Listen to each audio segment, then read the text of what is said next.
Hello everyone, मैं मीनाक्षी बजाज एक बार फिर आप सबका वेलकम करती हूँ अपने चैनल पर। मुझे उम्मीद है कि आप चैनल को सब्सक्राइब कर चुके हैं, सारे वीडियो लेक्चर्स को ध्यान से सुन रहे हैं। आजकल जो एक्ट मैं आपको करा रही हूँ वो है द इंडस्ट्रियल डिस्प्यूट एक्ट 1947। ये एक्ट काफी लेंथी है, इसलिए मैंने इसे कई पार्ट्स में डिवाइड कर आपको समझाया है। आज हम डिस्कस करने वाले हैं पार्ट 6। इस एक्ट की प्लेलिस्ट का लिंक मैंने डिस्क्रिप्शन बॉक्स में प्रोवाइड कर दिया है, तो आप सारा एक्ट मेरे से समझ सकते हैं। आज का वीडियो लेक्चर होगा अथॉरिटीज अंडर द एक्ट के ऊपर, जिसमें हम डिटेल में जानेंगे कि वर्क कमेटी क्या होती है, कंसिलिएशन ऑफिसर क्या होते हैं, कैसे काम करते हैं, सुलह का काम कैसे करवाया जाता है। तो चलिए स्टार्ट करते हैं इस टॉपिक को सीखना, वो भी बड़ी ही आसान लैंग्वेज और लॉजिक के साथ। तो माय डियर लर्नर्स, आज का टॉपिक स्टार्ट करने से पहले मैं आपको सजेस्ट करूंगी कि अगर अभी तक आपने चैनल को सब्सक्राइब नहीं किया है तो तुरंत कर लीजिए। नोटिफिकेशन को भी ऑन रखिए ताकि जैसे ही मैं कोई नया लेक्चर डालूं आपको तुरंत ही पता लग जाए। लाइक कीजिए और ज्यादा से ज्यादा शेयर कीजिए ताकि जो स्टूडेंट्स पैसे की कमी के कारण बढ़िया एजुकेशन नहीं ले सकते उन तक एजुकेशन पहुंचे। मेरे चैनल का यही पर्पस है। तो जैसे मैंने आपको पिछले वीडियो लेक्चर्स में समझाया था कि इस एक्ट को 40 सेक्शंस और 7 चैप्टर्स के बीच में डिवाइड किया गया है। चैप्टर 1 में था उसका टाइटल, डेफिनेशंस, वो सारा मैं आपको समझा चुकी हूँ। आज हम स्टार्ट करने वाले हैं चैप्टर 2। चैप्टर 2 में हम डिस्कस करेंगे कि वर्क कमेटी कैसे बनाई जाती है एक इंडस्ट्रियल एस्टेब्लिशमेंट में। इसके लिए कई सारे रूल्स हैं जो एक एक करके मैं आने वाली स्लाइड्स में आपको समझाऊंगी। उसके बाद इसी एक्ट में डिस्कस किया गया है कि कैसे अथॉरिटीज जो हैं वो कंसिलिएशन ऑफिसर्स को अपॉइंट करती हैं, उनके काम करने का तरीका क्या होता है, उनकी क्या पावर्स और क्या ड्यूटीज होती हैं। तो चलिए आज हम इसी चैप्टर 2 को डिटेल में सीख लेते हैं।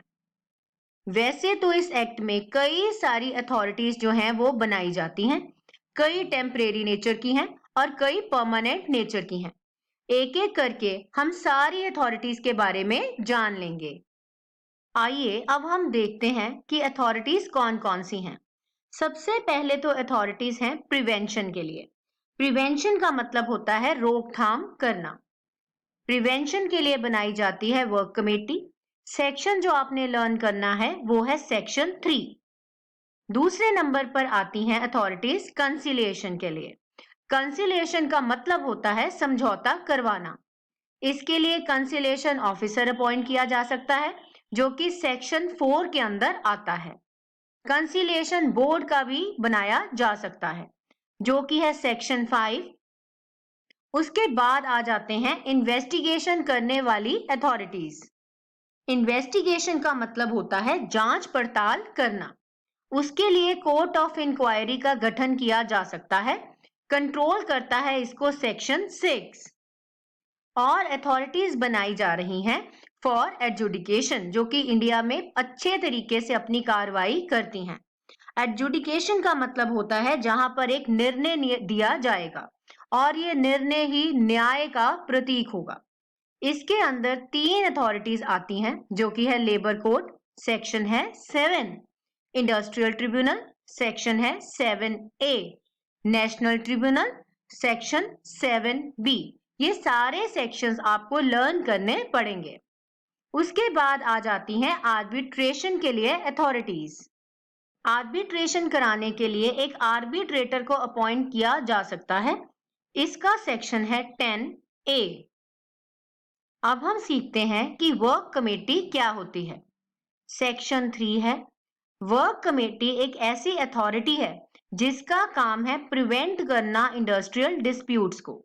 ज्यादा से ज्यादा कोशिश की जाती है ऐसा माहौल बनाने की जहां पर हर तरीके की डिस्प्यूट के ऊपर रोकथाम की जाए। वर्क कमेटी बनाने के पीछे मेन मकसद है जॉइंट कंसल्टेशन को बढ़ावा देना, जहां पर हर काम सलाह और मशवरा करके ही किया जाएगा।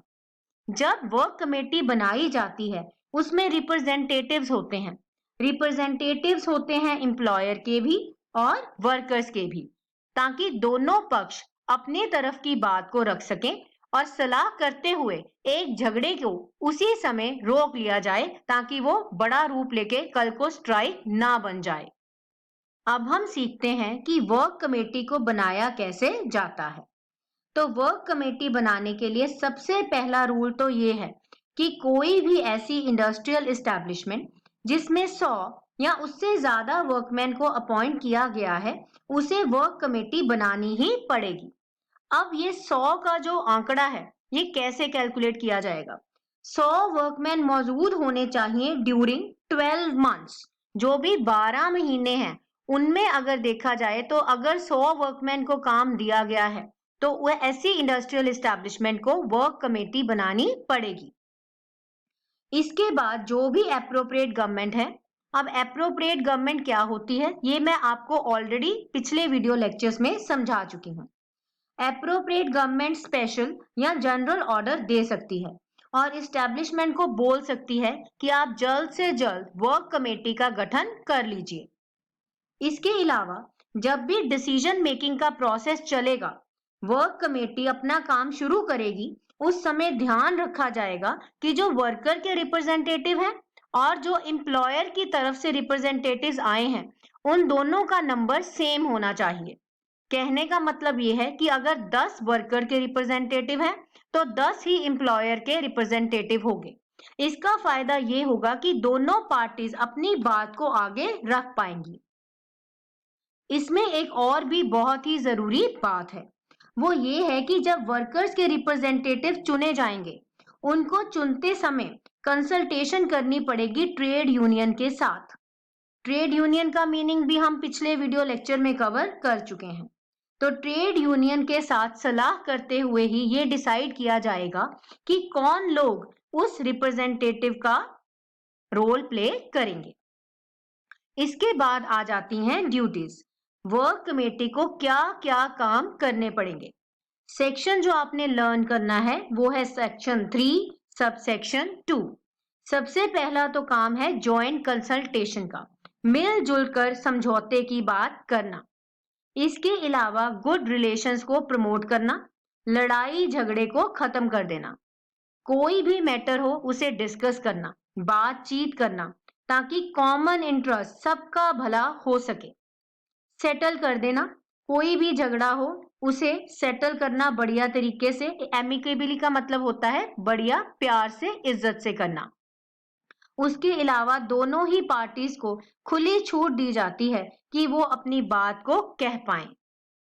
इसके अलावा नेशनल कमीशन ऑफ लेबर 1969 ने कई सारे वर्क कमेटी के बारे में और भी बातें कही और कहा कि वर्क कमेटी का काम बढ़िया करने के लिए जरूरत है कि मैनेजमेंट का जो एटीट्यूड है वर्क कमेटी की तरफ वो पॉजिटिव हो, ट्रेड यूनियंस भी सपोर्ट करें, वर्क कमेटी के काम की सराहना की जाए और होल हार्टेडली पूरे मन के साथ वर्क कमेटी जो भी रिकमेंडेशंस दे रही है, कंपनी उसे मान ले।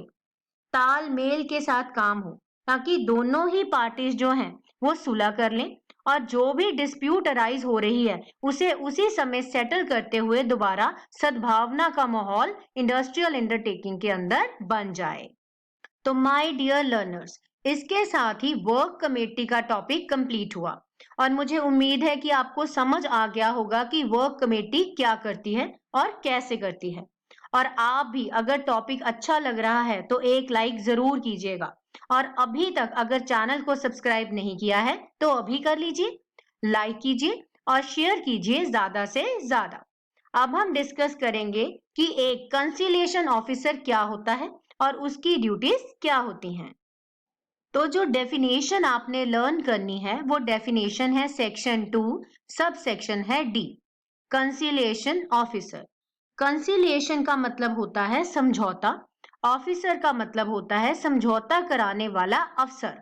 तो एप्रोप्रिएट गवर्नमेंट के पास एक ताकत है कि वो जब उसे जरूरत लगे वो बोल सकती है इंडस्ट्रियल अंडरटेकिंग को कि नंबर ऑफ पर्संस जितने भी वो चाहे उतने लोगों को एज कंसीलिएशन ऑफिसर अपॉइंट कर लिया जाए। अब कैसे समझौता कराया जाता है ये हम सीख लेते हैं।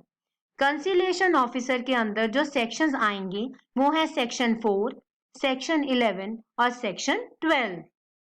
सबसे पहले हम डिस्कस करेंगे कि कंसीलिएशन ऑफिसर की अपॉइंटमेंट कैसे होती है। सेक्शन है 4, सब सेक्शन है 1। तो अभी मैंने आपको बताया कि कंसीलिएशन ऑफिसर को अपॉइंट करने के लिए एप्रोप्रिएट गवर्नमेंट का रोल होता है। वही एक अंडरटेकिंग को बोलती है कि आप कंसीलिएशन ऑफिसर को अपॉइंट करें। अब कंसीलिएशन ऑफिसर को एक स्पेसिफिक एरिया के लिए भी रखा जा सकता है या किसी एक स्पेसिफिक इंडस्ट्री के लिए भी रखा जा सकता है। उसकी नेचर ऑफ अपॉइंटमेंट परमानेंट भी हो सकती है या लिमिटेड टाइम पीरियड के लिए भी हो सकती है। यहाँ पर एक बहुत ही इंपॉर्टेंट रूल है कि कंसीलिएशन कंपल्सरी है अगर कभी भी डिस्प्यूट हो जाती है पब्लिक यूटिलिटी सर्विसेज में। पर अगर है इंडस्ट्रियल अंडरटेकिंग तो वहां पर कंपल्शन नहीं है। उस अंडरटेकिंग की मर्जी है कि वो कंसीलिएशन करवाना चाहती है या नहीं। कंसीलिएशन का मतलब होता है किसी एक पर्सन को, ऑफिसर को रखना जो कि पूरी कोशिश करेगा एक डिस्प्यूट को सेटल करवाने की। पर वो किसी भी पार्टी को मजबूर नहीं कर सकता, कंपेल नहीं कर सकता। वो सिर्फ नेगोशिएट करवाएगा, मीटिंग्स करवाएगा ताकि दोनों पक्ष अपने हिस्से की बात कह पाए। सारे इशू को सुनेगा और उसकी पूरी कोशिश होगी कि दोनों पार्टीज के हित को ध्यान में रखते हुए वो बात को समझौते की तरफ ले चले। आइए अब देखते हैं कि कंसीलिएशन ऑफिसर को क्या-क्या पावर्स दी गई हैं। सबसे पहली पावर तो दी गई है एंट्री इनटू प्रीमाइसेस। वो जब भी चाहे इंडस्ट्रियल अंडरटेकिंग में एंटर कर सकता है। सेक्शन है 11, सब सेक्शन है 2। वो इंक्वायरी करने के लिए एंटर कर सकता है और कंसीलिएशन प्रोसीडिंग्स को स्टार्ट कर सकता है। अब आप सोच रहे होंगे कि कंसीलिएशन प्रोसीडिंग्स क्या होती हैं। कंसीलिएशन प्रोसीडिंग की definition section 2 sub section E में दी गई है। कंसीलिएशन का मतलब समझौता होता है, प्रोसीडिंग्स का मतलब होता है कार्रवाई। तो जो भी कार्रवाई कंसीलिएशन ऑफिसर या कंसीलिएशन बोर्ड कर रहा है उसे कंसीलिएशन प्रोसीडिंग्स बोला जाता है। ये जो भी कार्रवाई हो रही है इसके पीछे एक ही मकसद है कि किसी भी तरीके से सेटलमेंट हो जाए और डिस्प्यूट खत्म हो जाए। पर अगर पब्लिक यूटिलिटी सर्विस है और उसमें स्ट्राइक या लॉकआउट का नोटिस दे रखा है, उस समय कंसीलिएशन ऑफिसर इंटरव्यू कर सकता है एम्प्लॉयर की और वर्कमैन की भी। उसके अलावा कंसीलिएशन ऑफिसर के पास पावर्स हैं, वो सारी जो सिविल कोर्ट उसे देती है। सेक्शन है 11, सब सेक्शन है 4। मतलब वो कंपेल कर सकता है कि कोई भी डॉक्यूमेंट जो मुझे चाहिए प्रोवाइड कीजिए। डॉक्यूमेंट्स की चेकिंग करना, इसके अलावा जिसको भी वो एग्जामिन करना चाहता है उसे बुलाने के लिए वो कह सकता है।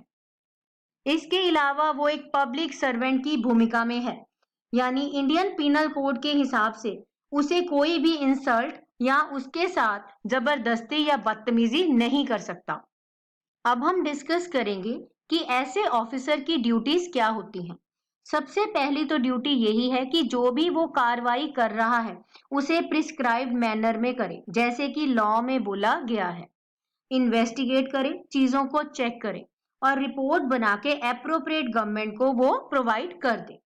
अगर तो सुलह करवाने में वो कामयाब रहा तो वैसी रिपोर्ट देगा, पर अगर वो फेल हो गया, सुलह नहीं हो पाई, उस केस में वो एप्रोप्रिएट गवर्नमेंट को बोलेगा और ये जो मामला होगा वो बोर्ड को दे दिया जाएगा।